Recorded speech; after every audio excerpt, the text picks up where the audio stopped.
பரங்கிப்பட்ட ரிஷிகேஷ் பேசுகிறேன். தமிழ்நாட்டுக்கு சட்டமன்ற தேர்தல் 2026ல் வருது. அதுக்கு முன்னாடி பொதுமக்கள், அந்தந்த தொகுதி பொதுமக்கள் என்ன செய்யணும்னா, அந்த சட்டமன்ற உறுப்பினரை நீங்கள் 5 ஆண்டு காலம் என்ன செஞ்சுருக்கீங்க, அது குறித்த தகவலை கொடுங்கன்னு சொல்லி கேட்கணும். எல்லா தகவலும், நீங்கள் செய்த பணிகள், நீங்கள் மக்களுக்காக என்னென்ன கேட்டீங்க, என்னென்ன நடவடிக்கை எடுத்துருக்கீங்க, என்ன நலத்திட்டங்கள் செய்தீங்க, அரசு திட்டங்களெல்லாம் எவ்வளோ செயல்படுத்தியிருக்கீங்க, உங்களுடைய பணி என்ன, இந்த 5 ஆண்டு காலம் உங்களுடைய ஊதியம் என்ன, போன்ற எல்லா விவரங்களையும் மக்களுக்கு தெரிவிக்கணும். ஆளுங்கட்சியும் சரி, எதிர்கட்சியும் சரி, இல்லை வேறு எந்த கட்சிகளும், சட்டமன்ற உறுப்பினரும் அனைவரும் தெரிவிக்கணும். 234 தொகுதியிலும் மக்கள் கோரிக்கை வைக்கணும். இந்த மக்கள் விழிப்புணர்வாக இருக்கிறாங்கிறத மக்கள் நிரூபிக்கணும்.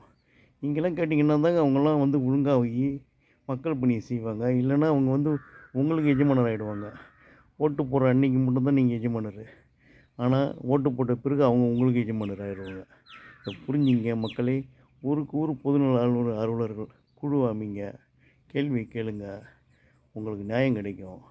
நீங்கள் செஞ்ச பணி என்ன, நீங்கள் என்னென்ன செஞ்சுருக்கிறீங்க, ஏன் அரசு திட்டங்களை எந்த அளவுக்கு மக்கள்கிட்ட கொண்டு போய் சென்றிருக்கீங்க, மக்கள் உங்கள் ஊருடைய பிரச்சனைகள்லாம் என்னென்ன செஞ்சுருக்காங்கன்றதெல்லாம் குறித்து தகவல் கேளுங்க அந்த தொகுதி மக்கள். இதெல்லாம் சொல்ல முடியும். அப்புறம் உங்கள் இஷ்டம். நன்றி, வணக்கம்.